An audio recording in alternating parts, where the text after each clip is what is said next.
Welcome to the Minx and Muse podcast.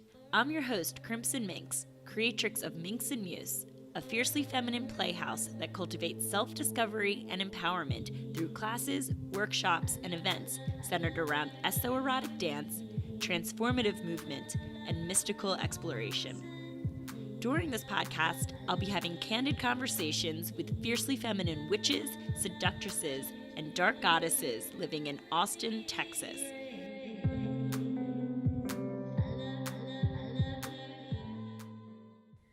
Welcome, Lily Shepard, to the Minx and Muse podcast. Hello. What are we drinking today, my dear? Some rosé, darling. Rosé, sparkling rosé. Mm-hmm. Cheers.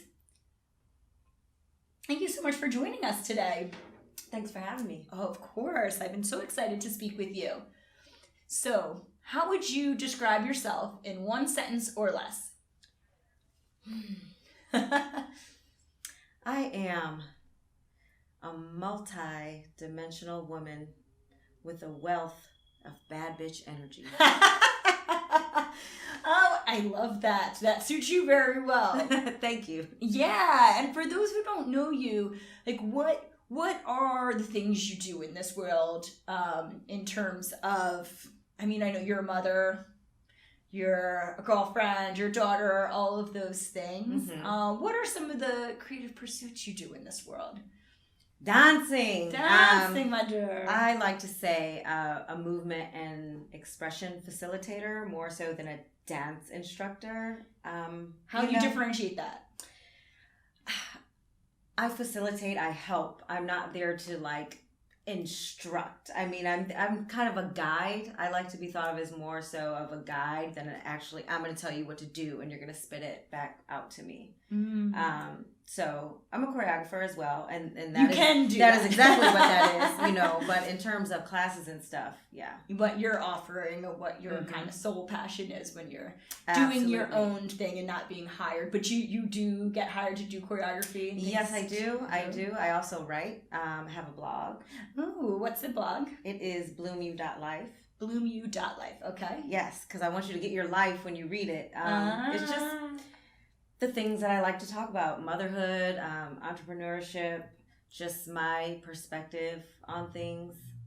And how old's your daughter? She's 11.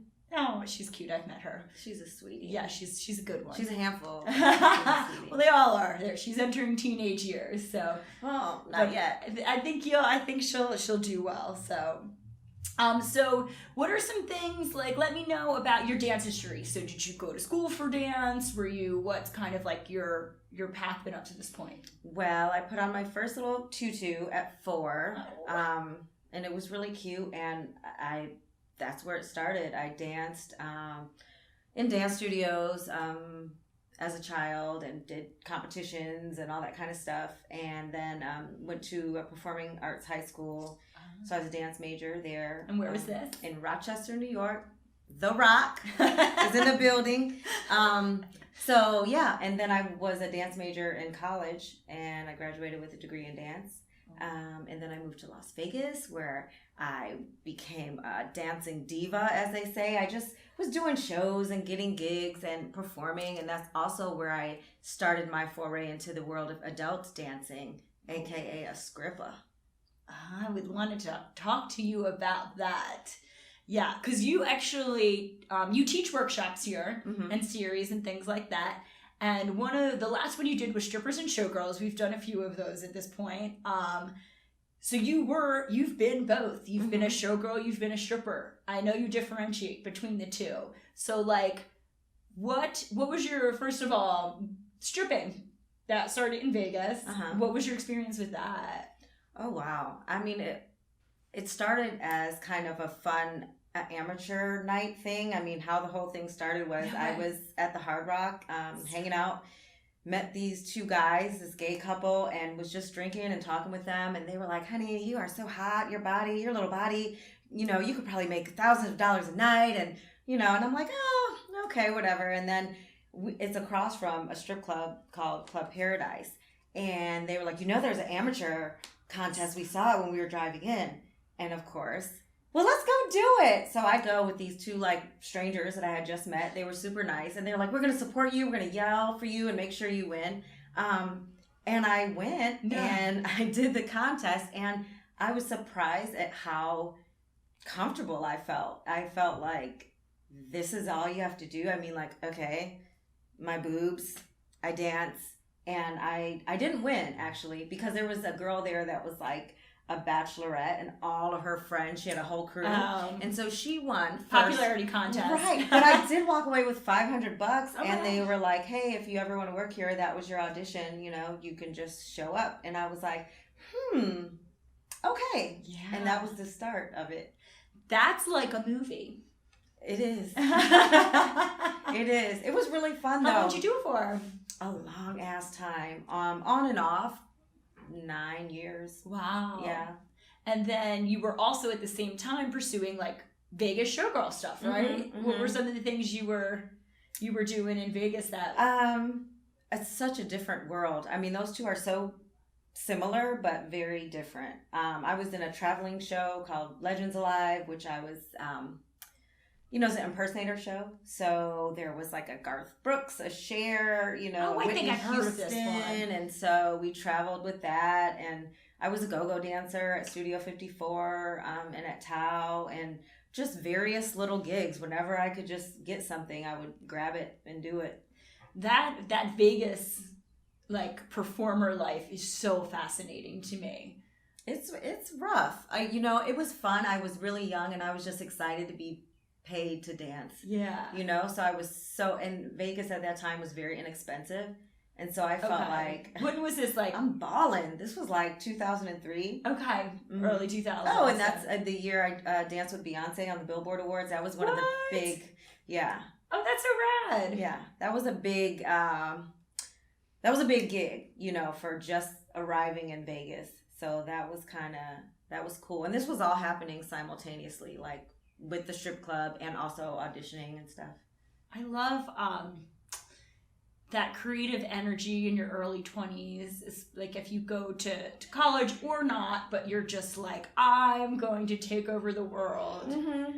I love that energy. That's exactly what I had. It was like I was either going to go to New York or LA, and then Vegas just presented itself like, well, Vegas is less expensive. Yeah. It's less competitive, for dancers. So I didn't know anyone when I moved there. No. I was called to go and I went.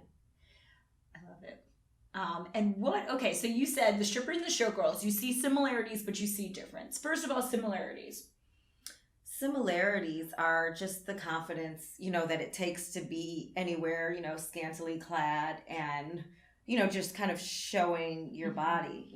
They're very similar in that way, and they both are kind of admiration, right? There's something to be looked at, but that's kind of where the difference is as well, because stripper is like work, get your money, girl, you're there, hustle, earn your money, make your money, and it's very much like it's more of you're there, you have to stand out, you have to stand out amongst, you have to make the money, amongst hundreds of girls, so it's much more of a work mentality, and it's a little more of it's harder, when you're a showgirl, you're just there to be simply admired and beautiful, and the work is already done. The people have paid their money. They're in the audience. They're sitting. You're going to be rewarded with applause. And that's kind of where it ends. Interesting. Did you make more money stripping? Oh, absolutely. Okay. Oh, yeah. Absolutely. Yeah, because that seems like, and it's the hustle not just to get paid on stage, it's the hustle to get lap dances and to get... Yeah, I made no money on stage. Yeah. I'm not a pole dancer, so I enjoyed the stage part because of my dance background. I just like being on stage, but honestly, that's kind of like your teaser, right? You're kind of like, this is my little teaser. Now I'm going to hustle and I'm going to get my dances. A lot of the times I would pay money to not go on stage because it was kind of a waste of time. I could be interacting with customers and like really making money versus just, getting rained on. Yeah, well, so I used to have a pole dance podcast, and I remember speaking with a woman who's actually since tried to like wipe the internet clear of her stripping days, so I'm not going to say her name, but because she's going into law enforcement, but Oh wow, that's a switch. Yeah, and she's one of my favorite pole dancers. And so, but she was a stripper for a while, and she's one of the best pole dancers I've ever seen. And she was saying that there's this belief that it's being a pole dancer makes you a good stripper on stage. And she was saying that like the club manager, she would go on stage and she'd do all these tricks, and he was like, you see up there on the top of the pole, you see that money? And she's like, what? And he's like, yeah, no, you left all your money while you were up on that pole. Get down off the pole and make some money in the come talk to people. Really, that's what it is. It is sales, connecting with people, service talking industry to people. Type of like. Yeah, that's so much more of it. I mean, people think, yeah, go make a clap, pop your ass, and it's like, yeah, but that's such a small part of it. Yeah, sure. I know those Atlanta and Dallas clubs and stuff. That's that's kind of an anomaly, I think. I love those clubs, those Miami, Atlanta clubs. I mean, that's a whole nother thing. It's like different than your average strip club. Those are right. That's a whole thing. That's like the bottles, the making it rain. That's where the girls are really good at the pole and they get rained on, but that is not. Right. And that happens in Vegas. Like that does happen, but it's more so interaction person to person. Forget the pole and the rain. I would like a stack of money in my hand. You know what I mean? Rather than clustering up dollars. I'm like, I want large bills in my hand. Yeah. And then so being the showgirl, there's that like amazing opportunity to be adorned and having costumes and being able to kind of like, it's glamorous. There's the glamour. It's a great word for it. Yeah, it's glamorous, and you just, there's a certain stature. You just carry yourself differently when you have feathers and sequins and rhinestones, and it's glamorous, but it's also, really kind of hard work in the sense that, your figure, it's more closely regulated. As a stripper, you're kind of your own person, but if you're in a show, you have to adhere to that show's, cover up your tattoos, stay your certain weight, your hair a certain way, so it's much more kind of like straight and narrow. Interesting. It's nice. It's pretty awesome that you had the experience doing both and that you enjoyed both of them and found like positivity in both of those. Yeah, so not really a showgirl or a stripper anymore. That was like Lily in her 20s, living her best life, and then taking that experience and now moving to Austin. How long have you been in Austin for? It'll be 4 years this summer. Okay, and what brought you here? I had done Vegas to death. I was really over it. I didn't want to raise my daughter there. It's not really that type of place. I mean, you can. I know a lot of people raising kids there, but I just wanted something different. I was kind of ready to close the door on that whole life and start fresh. Nice. And you're here. You're settled here. I love it here. Yeah. I'm not going anywhere. I love Austin. I know. I love hearing about how you're building your life here. What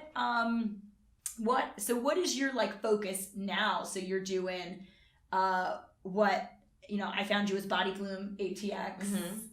So you've kind of taken this dance experience and you're kind of creating your own thing now. Yep, I'm creating my own thing. I think I have a lot of different classes that I like to do. I mean, I like to do all of the strippers and showgirls and all of that, like the heels and the sexiness, but I also like, just my good old dancing, jazz hands and all of that stuff and character jazz and doing some contemporary. So this year has kind of been focusing back on dancing, being a student. Yeah, being a student, going to classes, taking from other people, just being back in that world as opposed to always being the facilitator, because I got to get better too. I'm getting older. I saw you in the Dance Austin showcase, and you did 2 pieces. You did a contemporary piece, and you did like a video vixen piece, and it was awesome. Thank you. Yeah, it's that's kind of what sparks creativity, right? Like not always being in your own bubble. Right, and getting that community with other dancers. Like doing a show with other people that and respect, and dancing, is more of a group thing. And I was kind of missing that. It was like, okay, I'm going to facilitate this class and then we all go our separate ways, and, but kind of having the experience of building on something with a group is cool. Yeah. And so you do a lot of twerk here too. Oh, yes. Twerk and burns kind of your Twerk and burn is how I started everything off in Austin. And I love twerking, but I always tell people I am like yes, in the strip club, I learned how to throw my ass around pretty good, you know, and to control it and make it move. But I think that I bring the best twerk out of people. I feel like that's my gift. Like, there are plenty of people that can twerk way better than I can, but I feel like I can instruct people. I know how to teach them how to make their particular booty move in the most attractive way possible. I have a theory that the best teachers, and this is obviously not a blanket statement, but generally speaking, the best instructors are those who are not necessarily at the top of their game. I have learned dance from people who are very natural talents and have had many experiences where it's very difficult to learn from them because they have never had to really break it down because they catch on instantly. Mm-hmm. So people who have to it takes them a little longer, or they're not like, I am just this natural born twerker, let me teach you type of thing. I think that makes better teachers because they understand I had to really break this down for myself to be able to figure it out. So that's probably why you're such an amazing teacher. I like teaching beginners also. I realized that through my time in Austin, the whole kind of dance class vibe as it is in New York or even in Vegas, where it's very it's not a communal experience, it's a kind of a competitive experience, and kind of who is going to eat up this choreography and just execute it, and it's all about the execution. And so I've realized getting that Instagram video when they're in their 3, 1, 2, 3, and we've all seen it, and it's and it's amazing. But I feel like all of the stuff that goes on before that perfect moment, and kind of making a class environment that's not necessarily about the strict execution of choreography, but it's more like putting your own little flavor. I say that in all my classes, this is just blueprint. Put yourself into it. We're not auditioning. If there's something tense, sometimes people feel about dance class, and they're in the mirror and they're like, you're looking at yourself and you want to get it right and you don't want to mess anyone else up. And it doesn't, I don't like it to be stressful. Well, and my theory is, if you're in New York, if you're in LA, you're in Vegas, you're taking these classes, you're probably trying to be a professional dancer. Mm-hmm. And there is a time and place for that, for sure. That's the environment where it's going to be competitive because you're trying to get gigs and you're trying to get recognized. I went to show out. Yes. I went to a beginner Aisha Francis heel class in for those who don't know her, she does the stiletto heels. She's everything. So I was like, beginner class. Yeah, I'm going to go take this in LA. And I mean, there was advanced students in that class trying to get recognized by her, mm-hmm. And I'm in the back I don't fucking know what's happening right now. So I was just shimmying in the back. She's great. Her attitude was awesome. I totally loved her. But there's in those videos where you see the 3 people and they're dancing mm-hmm. and it's so hot and sexy. People send them to me all the time. And I don't think they realize that there's about 80 people in those classes. There's no individualized instruction. Right. You are watching and you're figuring it out. Mm-hmm. It's just throw it out. You know what I mean? And you got to just keep going, and you need to practice, and you really needs to be you need to be hating it sometimes to be able to really focus and get down to the nitty gritty and get to that level. It's not the classes you offer and I think we offer here, which is smaller groups. You can get a little individual attention. Right. We can help you. There's time for questions. There's time for questions. Yeah. You could be can you go over that again? Or, there's not the, someone trying to get the attention to get recognized so they can get a gig and be in that person's front of mind type thing. It's dance as a hobby versus dance as a profession. Right. And those are 2 different things. And I love that the way you offer classes is even if it's challenging choreography, you make it fun. And it's we're not getting video gigs on MTV with this dance right now. You're here to have fun, enjoy it, learn some moves, feel in yourself, feel good. And that's what it's about, especially, I've been through that whole feeling bad, feeling like I'm the one in the room that's not picking up fast enough, not being chosen to be in the select group that does it for video or that does it like as a, hey, this is what it's supposed to look like. You know, it's like I have been there, and, you know, it's not necessarily, the joy of dance doesn't really come through with that. It kind of would leave me feeling, and it was necessary, you know, for me to grow as a professional dancer, yeah. But it was like, it often left me feeling worse. You know, I left feeling worse about myself than I did coming in, you know, and I don't want people to feel that from my classes, because they're not trying to be a professional. They just want to have a good time and learn a cute step and show their people. Yeah, there's definitely those classes that are for the professional dancers. That's not what we're talking about. Like, because you say that's not what you like doing, the beginners, and you like doing. So something that leads into that I've been seeing you post a lot, actually, about on Facebook and Instagram and your social media, is this idea of feminine energy. I know it's your jam recently. And that's something that I feel about dance is, if you are a professional dancer, you need to add a lot of that masculine energy into it, right? So it seems like when you kind of subtract that and that pressure of getting that perfect recording and getting everything right, you allow for more of that feminine flow energy into your dance and into your movement, and kind of like fills this like void in you.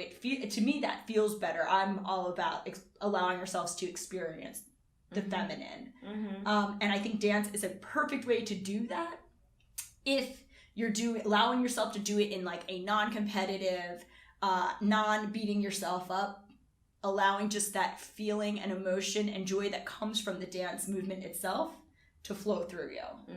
I think that's what you're tapping into. Absolutely. I mean, you said allowing, and that's exactly what it is. Allowing, you know, whatever happens while you're dancing to just happen, versus kind of this, I'm going to win, I'm going to get it, I'm going to nail it type of, that is more of a masculine, I'm going to conquer this. This is something that I'm going to do, and kind of just allowing yourself to be transformed through the movement. I mean, that's exactly the essence of, that's what I'm trying to get at, you know, is just kind of being soft and allowing whatever transformation is going to happen for you, like during the course of the class, to just take place.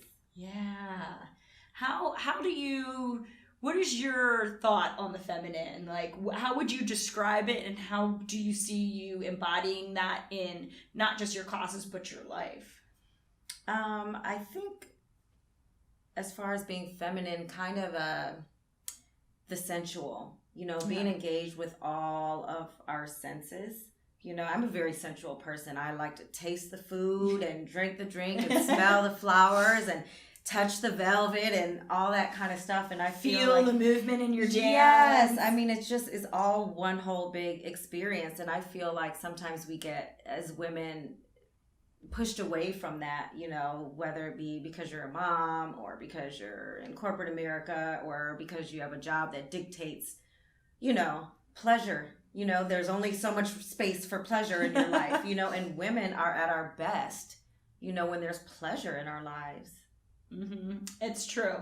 What are some ways that you like to find pleasure in your life? So what are some things you do? I'm going to throw out there, take a dance class, and a dance class that's not predicated on like getting that strict movement down. There's so many great, not just Minx and Muse, obviously. There's so many amazing troupes and studios and things like that in Austin where you can just go for fun. And I'm going to also throw in there, just allow yourself to do things for fun, not to make money off of it, or not to be the best, and not to conquer it, and not to like enter a competition and get that first place. Like, whether that's, you know, dance or it's some type of art, it's painting, movement feels very feminine to me. I asked that question recently on Facebook. Like, what do you do that you're not really good at, but you just love doing? Oh, that's because awesome. It's so important. Like, for me, I love to sing. I can't sing. I have 2 notes. I do have 2 notes that I can hit. And maybe with some training, I could expand. But, like, it makes me feel good to sing, and I'm not that good at it, and I don't need praise for it, but it makes me feel happy, you know. And so movement, definitely, any kind of movement, walking, sometimes just walking is so simple, but just walk around Town Lake and just looking at the beauty. Be You in know, that nature. sounds so woo-woo and flowery, but honestly, Whatever, we're into it. you know, it's like I enjoy that, you know, love making, you know, that's movement, you know, I mean, all of that stuff is all like kind of branches from the same tree. Yeah, definitely. Being in nature is something that I, you know, having lived in cities all of my adult life, I kind of forget of how like good that makes me feel. Mm-hmm. So I love the walking outside thing. It's inspiring too. You know, It's you can get distressing. inspiration when you're just without walls. Mm-hmm. You know. Yeah. What are some other things people said in that?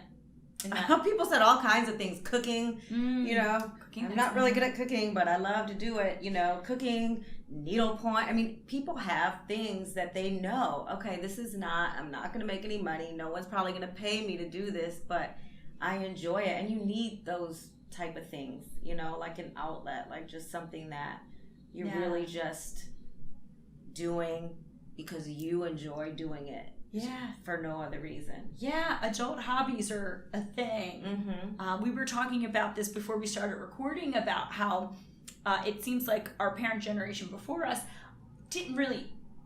they saw themselves as their primary role as caretaker, right? And kind of, I noticed in, you know, now my friends who all have kids, they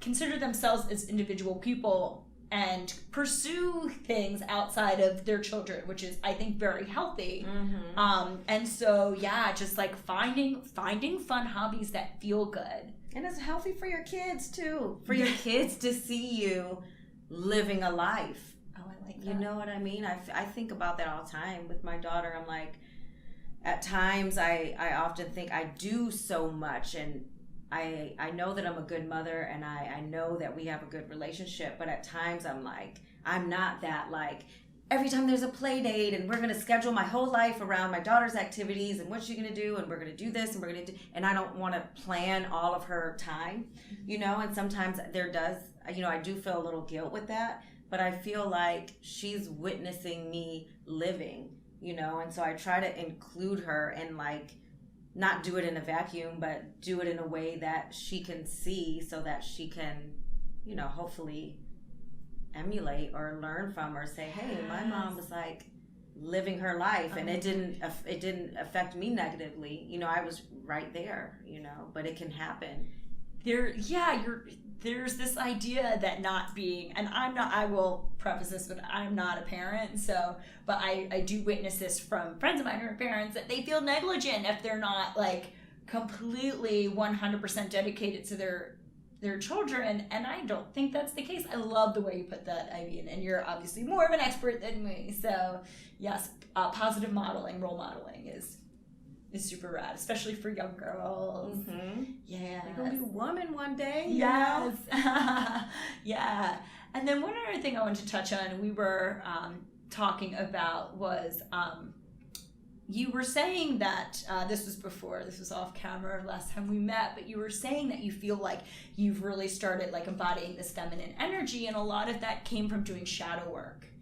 And like, I think that, you know, I'm in my late 30s. I think you're probably somewhere around there, mid. Oh, girl, late. Okay. Late, girl. Okay. So I think, you know, I'm noticing people in general, and maybe this is just like a conscious community thing, but are really like kind of taking a step back from their lives and being like, what do I need to heal from right now? What are some of the shadow sides? Because especially if you're kind of part of this community of people who are like trying to be the best versions of themselves and just like conscious of the world they're creating for themselves. Yeah. So and you were really like into it, so yeah, what does that look like? I mean, for me, it just kind of looks like acknowledging ways that aren't as appealing, you know, ways that I have about myself, you know, thoughts that I have, like ways of being that don't necessarily are kind of not in line with who I imagine Lily to be, you know, because of course I want to be like sunshine and rainbows and, you know, positive, and for the most part I am, but, you know, sometimes I'm not, and just not kind of shying away from that, and kind of recognizing and acknowledging parts of myself that aren't necessarily shiny and bright, you know, and knowing that that's part of my whole and that they deserve recognition. They're not something to be like shoved off and trying to run from or escape. It's like, this is all part of one human being, you know, and that's what makes me me, you know, and not being embarrassed by that and kind of right, and being okay with that, right? Because shadow, you know, I didn't think of it in these terms at the time, but also like during the time working in a strip club, that kind of gave me an outlet because it's dark and you're putting on this persona and you can kind of be whoever, and there's drinking and smoking going on, and it, you know, it kind of allowed me to be in that shadow side, a little more raucous version of myself, and it was an outlet, you know. So once that was no longer a part of my life, it was like, oh well, you still have, this is still here, you know, so now what are you going to do with it? And so that's when I started really realizing, like, okay, this darker side needs a place, needs an outlet, you know, needs to be acknowledged.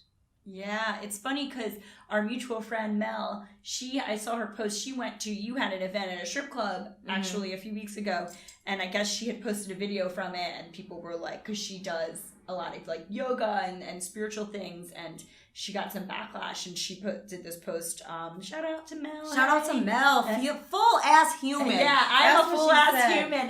It's Grow so Your real. Love Space is what she's known as online, but I was like, yes, like it really is. You're a grown ass and you're you're an adult. Like, you're an adult and you're a full ass human that can enjoy a spectrum of different things, you know. And often when we're in this role, and Mel and I have talked about this, of, you know, she is a yoga facilitator and people, you know, expect her to be a certain way, you know, and it's like, no, I enjoy this, and that, and it's all a part of who I am. None of this, it might not make sense to you, you know, but when you're a full ass human and you're living in that, you know, that's why, you know, I like to say I'm multidimensional. Like, there's a lot of different things. Don't be surprised, you know. And we just 2 interviews ago, we interviewed Shakti Bliss Bunny, Scout, and so she's starting to teach here. FYI for she does all the rope and stuff. Yeah, she's also a yoga. She's a yoga teacher and a doula, but then she's so into like the rope work. Yeah, and that's what we talked about too. I think it's going to be a common theme amongst all of our interview guests, because that's what makes you fucking interesting, and that's what like brings out your creativity. Is like witnessing all the sides of yourself and being comfortable with it and not feeling ashamed by it. And, you know, maybe there are some dark things that you did not mean to manifest or that you had no control over, and still being like, okay, that's part of my human experience. I have to accept this and, you know, grow from it or learn for it or, you know, let it go, whatever that is. But like, no one's perfect. And right. And being able to put that out to the world, because a lot of times it's something that, I mean, in the culture we live in, it's about putting your best self and your highlight reel and all of the good things. But, you know, that I don't want people to be living in the shadows. You know, I know people that have that I can see. I'm like, girl, it's okay. You know, they have these kind of sides to them that they don't really feel comfortable showing the world for whatever reason. And I can't say that I'm so evolved that I do all the time either, but I'm becoming more comfortable with it as I go along, because it's real shit. Yeah, exactly. Well, I wanted to bring that up because I just thought when we talked about it the other day how great that was, and like how that's a hard place for especially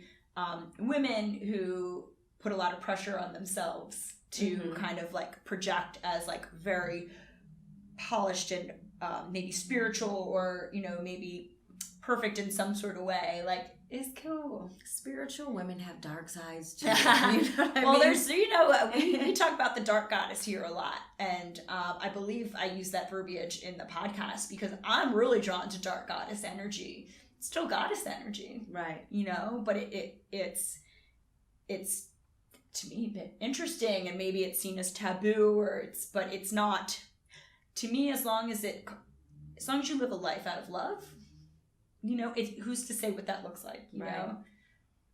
So Yeah. Indeed. Anyway, I would love to kind of jump into some of these questions that I ask everyone. Okay. To see what you think, Lily. So, what is your personal mantra? Bloom you. Bloom you. Bloom you. That's your business name. That's your mantra. Yeah. I'm a flower. I'm born in May. I bloom in spring, and bloom you to me is like bloom your own way on your time. At your time, at your pace, in the way that you want to. That's what it's about, is really just blooming, not about always the end result. So I try to really, it has become my personal mantra. At first it was like, oh, body bloom you, that makes sense. But I feel like now when I really have sat and thought about like, what does that really mean and what is that really about? Bloom you. Like, don't worry about any other thing that's going on around you, but sprout up when it's your time. Yeah, and there's a lot of that. It's not instant, right? Mm-hmm. So like having patience and going with the ebbs and flows of things, and having to water yourself more, maybe like losing your petals sometimes, and then regrowing. So I don't know about gardening. That's the best I can do. But me neither. Metaphorically, I'm trying, but so hopefully those things made sense. But that makes sense. See, I'm thinking more in terms of flowers. Yeah. I'm like, garden? Yeah, no. I know, I'm with you on that. And speaking of your birthday, you always do like a big birthday. Oh, You're a birthday person. All month long. All month. Actually, it's my season right now. Like, my season actually starts April 1st. Okay. The season April 1st until May 30th. Okay. Yeah. I'm in my full energy. What you doing for your birthday this year? Man, who knows? Well, I know one thing. I'm doing twerk and burn. Okay. That's like your signature? That's my signature class. I can't wait. It's going to be fun. We have DJ K. Kelly. We have some tequila going to be there. We're going to Vogue. We have a guest instructor. Vogue. Yes. We have Bakari Frazier coming to do like a Vogue whacking little choreography for us. I mean, so... Wow. I'm over the top about it. I mean, that's the week before my actual birthday, but I'm all in the birthday energy during that time. Mm-hmm. And what else would I want to be doing? Dancing and dancing how you want to dance and learning from other people, like you said. So yeah, because we're all students. We're all always learning. It's popping. I feel it already. I'm getting excited. Follow Lily on social media because I know that you'll post about it. You'll get a flyer and all that. Oh, people are going to be tired of me. I'm going to post about my birthday, from now till the end of May. So get ready. That's good energies, though. I mean, celebrating life, right? Right. Another year. Mm-hmm. Really, that's what it's about. And people are like, oh, why do you celebrate your... Because it's not about... I've made it a whole nother year. When you understand that people don't get that chance, it's another year here. So whatever has happened, I'm going to celebrate whatever that is because I'm still here. That's awesome. Okay, and so and you said you're a very sensual person, so what is your favorite sensuous indulgence? That's a toss-up between sex and food. Okay. Maybe like good sex and then a nice meal after? Yes. And some wine, and some dessert, and some music. I mean, I can paint a whole picture. So your sensuous indulgence is an evening. Evening. That's how you can get around this. Yes, of music, of passionate love making, of great food. And you got a good real wine. Good looking man, I have to say. He's so handsome. I sure do. And a good man and a sweet man. I've only met him once, but I can read people's energy, and his energy was... That's my baby. Yeah, you can tell he adores and loves you. He came. Lily performed in our showcase last year, and so he came, and so because I dedicated that whole movement to him. It was his birthday, and so I had that movement choreographed by Hassan Christopher, who is amazing. And I was like, look, I'm so in love, and I really want to express this, but I don't have it in my mind to just set something on me. Like, this is how I feel. This is the music I want to use. And so, just in a few weeks, I learned this movement, and it I was able to express, my love for him through that. That's awesome. What a gift, for him to have someone dance, like a dance just inspired and meant for them. So, wow. I know, right? That is pretty damn special. Now that you say it back. Yeah. So, so good for you for like recognizing that love. And I love celebrating love, even though I'm not in love. I love seeing other people's love and, knowing that it's out there. Yeah, and that you've it's work, but you found it. Okay. What is something you are currently manifesting? A stay at the Lily Resort in the Maldives. Tell me what that is. That's happening. That's a beautiful luxury all-inclusive resort that I somehow stumbled upon, and I was like, it's called the Lily Resort. Were you Googling yourself? And that's where it is. I don't know how. Maybe. But it's a few years ago. And so I'm like, I think, I'll be 38 this May. I said, for 40, that's what's happening. Like, that's where I'll be. Mark it down, Speak it into Put it down. existence. Like, that's where I will be celebrating the 4-0. So yeah, I think about that often. Oh my gosh. Yes. And you're giving yourself like a proper amount of time. Like, okay, we have a couple make it years practical and to really, put it together. But like, I think about it. Often. That's cool. That's awesome. I really like that answer. It's like an experience, like and another sensuous experience. You are very sensuous. I dig it. Okay, last question. Okay. What is one thing in Austin we should all check out? Body Rock. Body Rock. Body Rock, yes. Check out Body Rock. Tell us what Body Rock is. Body Rock is my church. It is a dance party hosted by Riders Against the Storm and Chorizo Funk. And it's a dance party just full of love and good vibes, and you can be comfortable. I mean, I've gone to Body Rock in sweatpants, cut off shorts, a wife beater. Like, you just go and you sweat and you dance out everything, and people come on stage and they get their moment to shine, and it's beautiful to watch, and the music is always great and the people are always cool. And it's just something that, you need to check out in Austin for sure. It's every I've heard good things first Friday. It's actually tonight, as a matter of fact. Oh, yeah. So y'all won't be seeing this. So it's not being edited tonight. So next one, and that'll be May. And of course, I'll be there for my birthday. It's her birthday season. Yes. So I've heard great things about that party. So I'm glad that you brought that up. Like, going out to dance. Where is it? It's a dance party. Now it's like, you don't find too many dance parties. There's music on, and people are just, buying drinks, standing around, trying to be cute. But this is like a real dance party with sweat and hugs and love and drinks and music. This is my type of party. That's cool. All right, so check it out, y'all. I'm going to put like your links and stuff. I put everyone's links in show notes and stuff so y'all can check it out there. But Lily, it's been so fun. This was so much fun. Yes, here's some rosé. Tap for the spirits. I learned that from Chosen Eyes. Now I do it every time. But do you? I thought you were only supposed to do that with shots. She's doing it to the spirits. So Chosen Eyes, that's my girl. Yeah, so if she says do it, I'm gonna do it. Exactly. So now I do that every podcast.